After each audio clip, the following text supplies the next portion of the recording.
I simply cannot find her. Maria? She's missing from the Abbey again. Perhaps we should have put a cowbell around her neck. I have looked everywhere, in all of the usual... In 1964, during the filming of The Sound of Music, a single sound brought chaos to the set and nearly destroyed one of the film's most iconic scenes. In the future, you'll kindly remember there are certain rooms in this house which are not to be disturbed. Yes, Captain, sir. Why do you stare at me that way? You don't look at all like a sea captain, sir. Fred, you don't look very much like a governess. It wasn't dramatic or tragic. It was funny. Too funny. So funny that no one could stay in character. Take after take was ruined. The studio spent thousands trying to fix it, then chose to bury the story completely. For decades, it stayed hidden, until Julie Andrews finally told the truth on live television. What really happened in that gazebo? And why did Christopher Plummer, who hated the film, agree to keep quiet? Europe falls in love with the story. It all started quietly in the mid-1950s. Back in 1956, a German producer named Wolfgang Liebeneiner released 2 films based on Maria von Trapp's memoir, The Story of the Trapp Family Singers. The first was Die Trapp-Familie, and it was followed by a sequel a year later. They were low-budget, sentimental, and very European in tone. But they struck a chord. In post-war West Germany, people were craving stories that were heartwarming and full of hope. These 2 films delivered just that. Both films turned into box office gold. In fact, they were the biggest commercial film success in West Germany at the time. The story's charm didn't stop there. It spread like wildfire through Europe, and even found an audience in South America.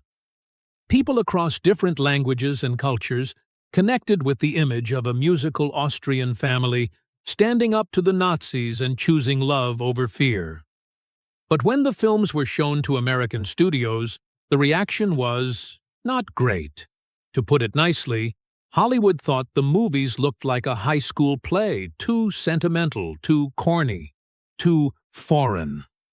Nobody was lining up to bring the Von Trapps to the U.S. screen.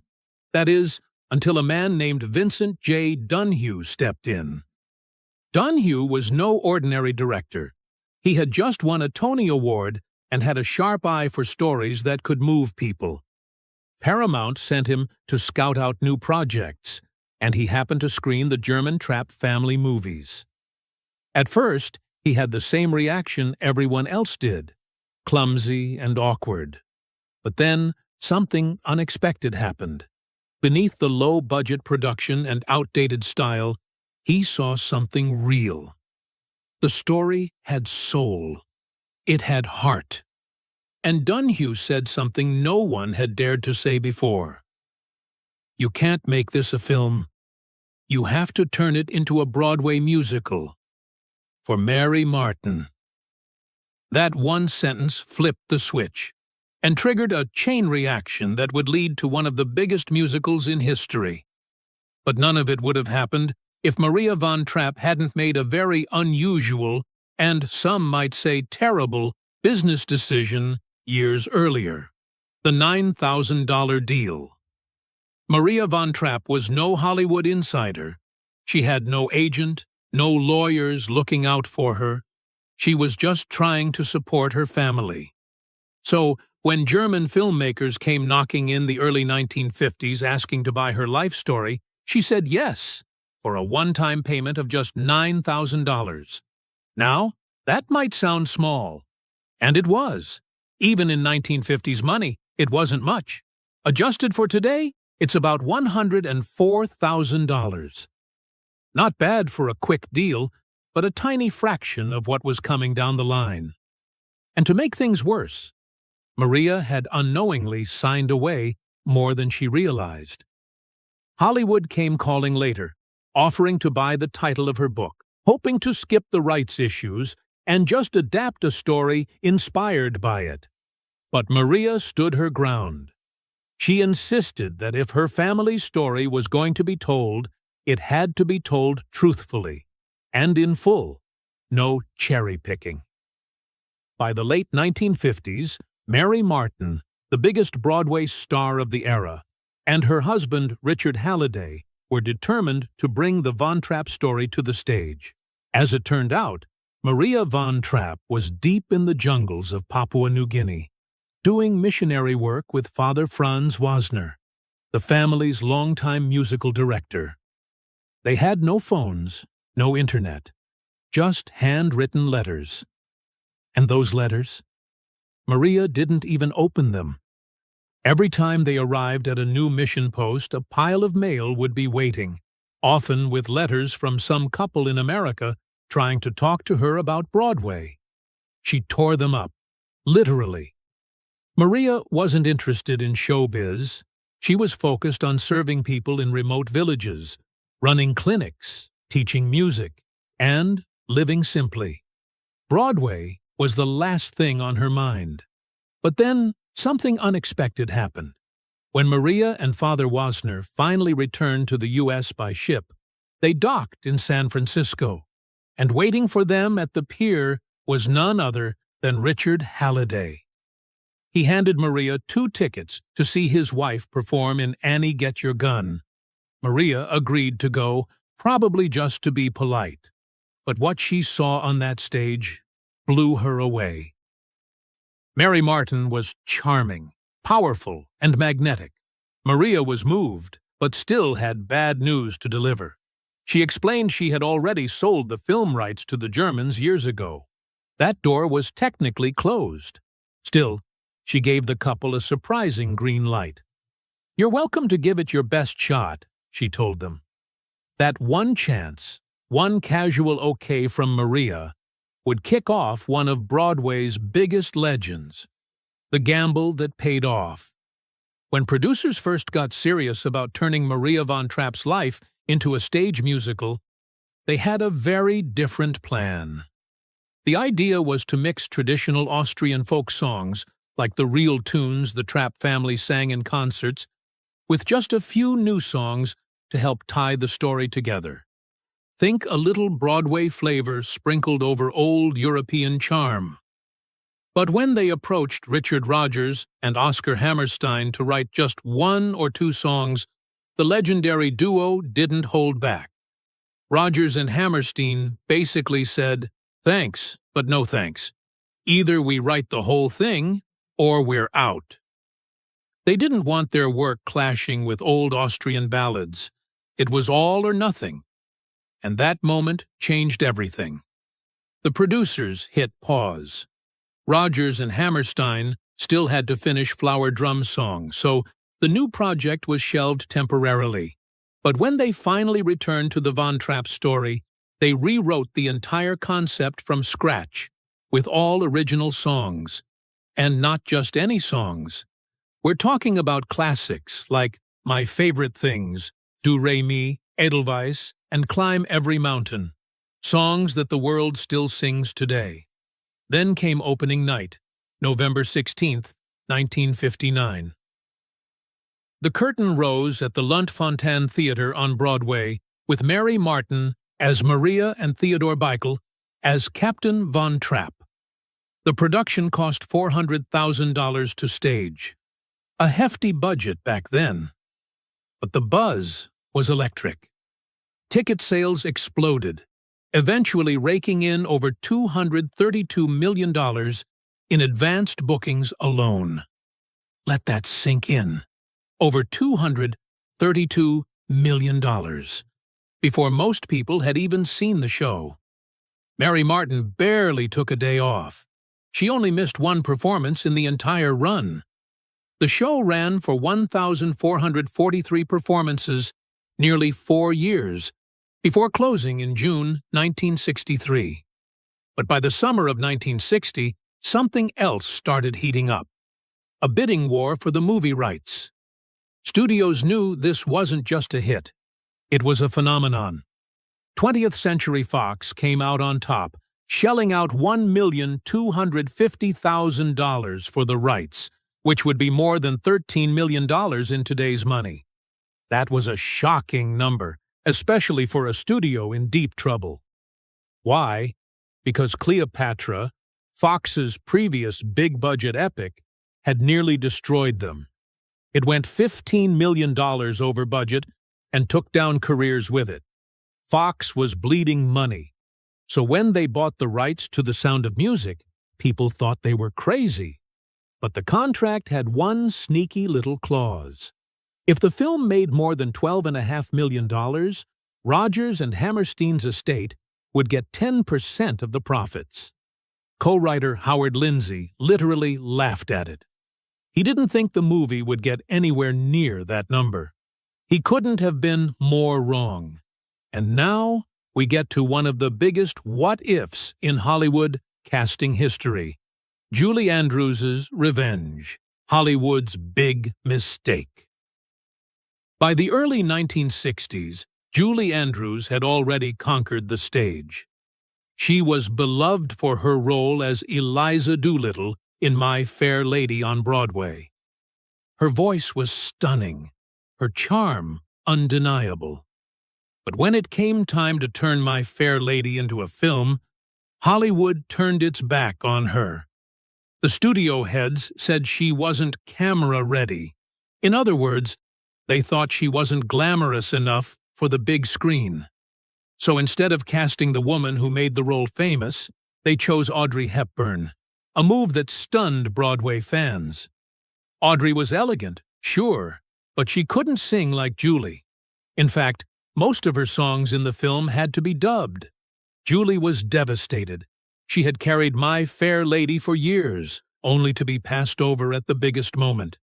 It was the kind of snub that could have ended a career. But fate had other plans. Around that same time, director Robert Wise was looking for someone to play Maria von Trapp in The Sound of Music. He wasn't convinced Julie was the right fit until someone at Disney showed him an early cut of Mary Poppins. The film wasn't even finished yet, but just a few minutes in, Wise turned to the screenwriter and said, "Let's sign her, before anyone else does."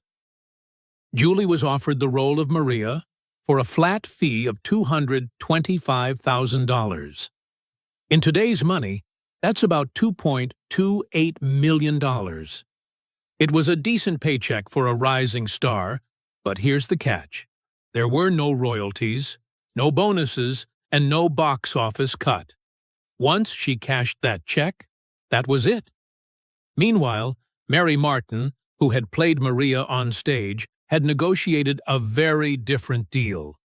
She earned more than $8 million from her share of the Broadway profits. Fox didn't think Andrews was a big enough star to deserve a back-end deal. That decision would come back to haunt them, because Mary Poppins turned out to be a smash hit. Julie Andrews not only proved the studio wrong, she won an Oscar for Best Actress. And when she accepted the award, she did something cheeky.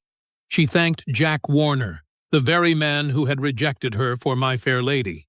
It was a sweet, subtle form of revenge, and the audience loved it. Still, The Sound of Music would become her most iconic role, and even though the film would go on to earn hundreds of millions worldwide, Julie never saw a single dollar beyond that original flat fee.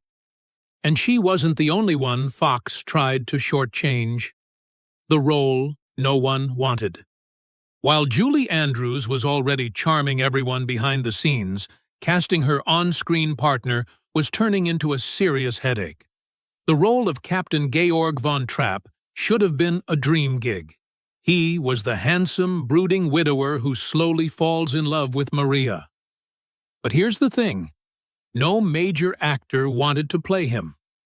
Robert Wise, the director, tried everyone. He considered Sean Connery, who had just shaken the world as James Bond.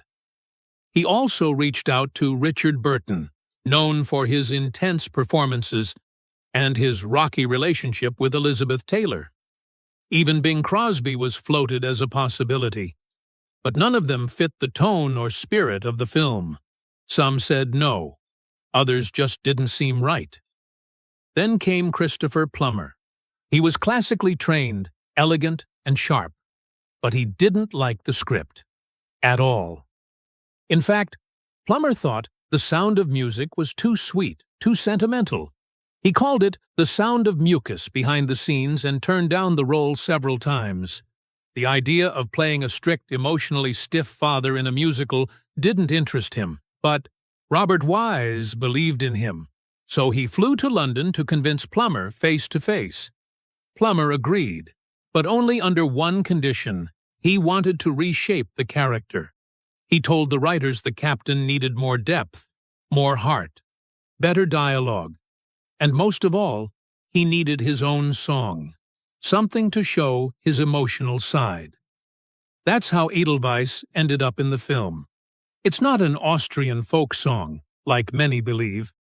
Rodgers and Hammerstein actually wrote it for Plummer's character. The idea was to give the captain a quiet, personal moment of vulnerability. Even with those changes, Plummer still struggled.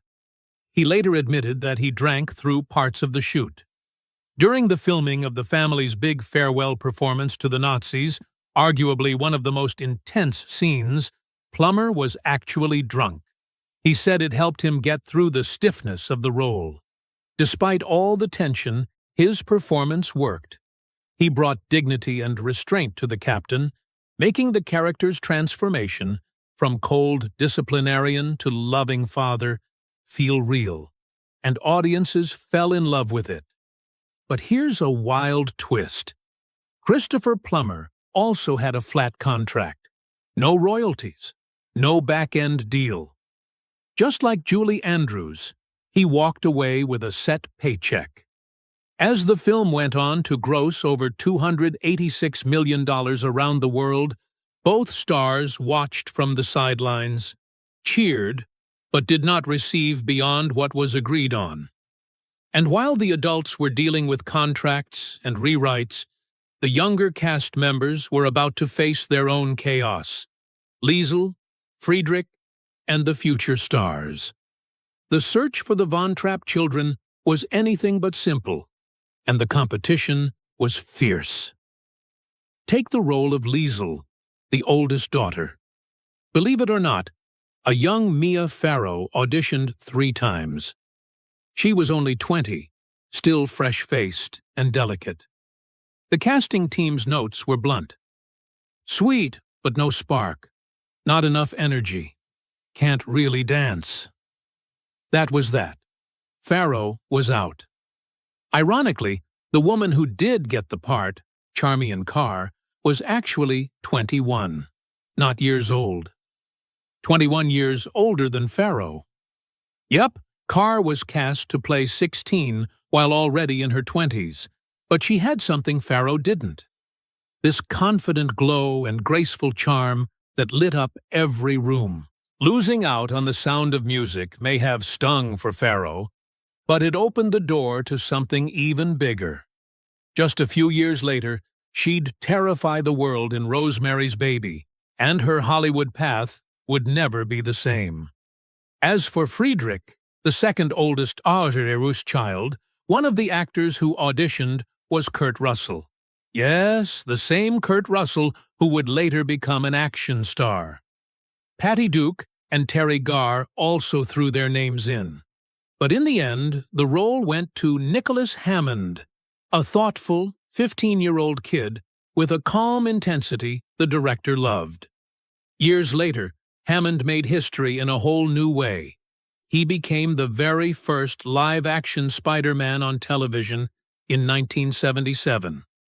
The rest of the Von Trapp kids, they were hand-picked after grueling auditions. The casting team searched for weeks, sometimes months, until they found just the right faces, voices, and personalities. And what they built wasn't just a cast. It was a family.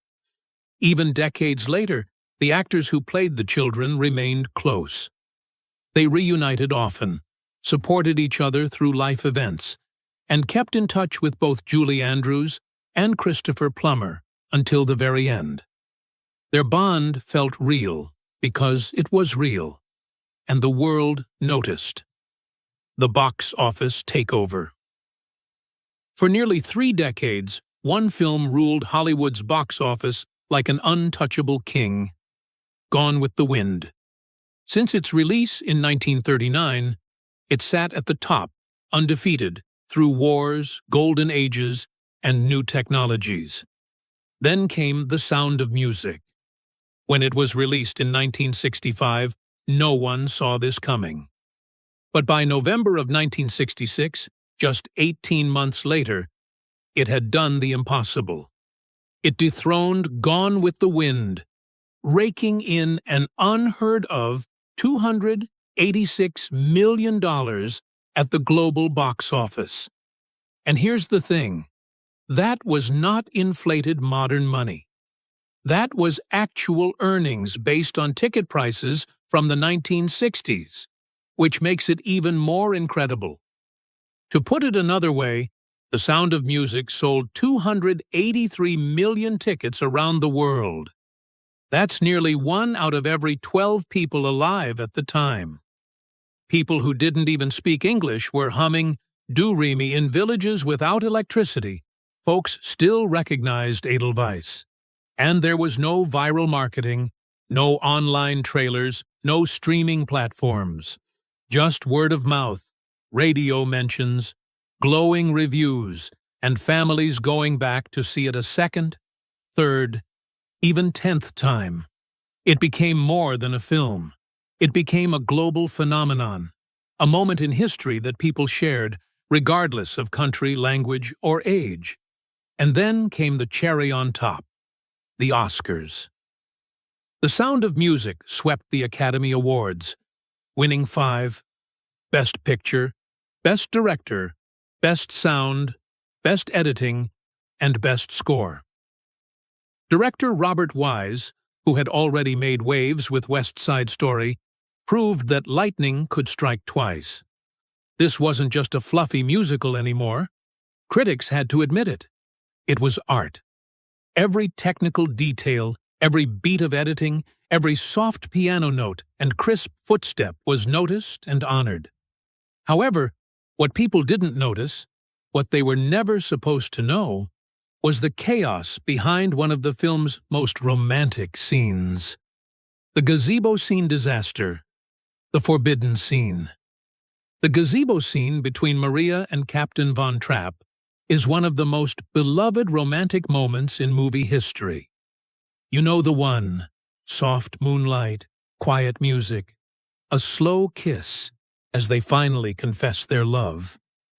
But what you don't know is this: the scene was a complete disaster to film. The problem? The lights. Specifically, the massive carbon arc lights used to simulate moonlight. These were industrial machines, bright, hot, and loud, really loud. And not just any kind of loud. They made a noise that sounded exactly like a fart, a long, wet, flat raspberry. Every single time Christopher Plummer leaned in to kiss Julie Andrews, over and over. Julie said they tried 20 times, but the moment they got close to each other's faces, the lights let out that same ridiculous sound. They couldn't stop laughing. Even the serious lines, "Maria, I love you," got destroyed by giggles. The entire crew was helpless. Hours went by. Nothing worked. Eventually, director Robert Wise gave up. He scrapped the original plan. No more bright lighting. Instead, he decided to shoot the whole scene in silhouette. He placed Julie and Christopher in front of the glowing gazebo windows. That way, their faces were mostly hidden, and their laughter didn't show. It ended up looking even more romantic. That glowing, dreamy style, that wasn't on purpose. It was damage control. And the studio? They didn't want anyone to know. 20th Century Fox clamped down hard. Cast and crew were warned not to mention the noises, the laughter, or the failed takes. For years, fans believed the scene had gone off without a hitch. The truth only came out decades later, when Julie Andrews finally told the story on a talk show. She laughed, remembering it, It's very hard to be nose to nose doing a love scene and having these awful raspberries coming at you from below. But while the audience laughed, no one knew that Plummer himself was carrying a much heavier secret. Plummer's private misery. Christopher Plummer might have looked calm and collected on screen, but behind the scenes, he was deeply unhappy. He despised the sound of music. He called it gooey, mocked it as the sound of mucus, and even referred to it in interviews as just S&M. To him, the movie was overly sentimental, totally out of sync with the serious, challenging roles he wanted to play. And it showed. Plummer often isolated himself during filming in Salzburg. He once said the picturesque city felt more like a prison of sentimentality than a European getaway. Part of that was his own doing. He drank a lot and later admitted to gaining weight from all the rich food and alcohol. Still, he showed up, always professional, even when he was drunk, which he openly confessed to in later years. He said some scenes were filmed while he was 3 sheets to the wind, including one of the most emotional moments in the movie. But somehow, in the middle of all his resentment, Plummer gave a performance that would become iconic. The drunk scene that made everyone cry. There's a moment in the film that gets everyone emotional. When Captain Von Trapp sings Edelweiss with tears in his eyes during the festival. It feels so real, so heartfelt. But here's the twist. Christopher Plummer was completely drunk when they filmed it. He confessed in his 2008 memoir, In Spite of Myself, that he had been drinking heavily that day.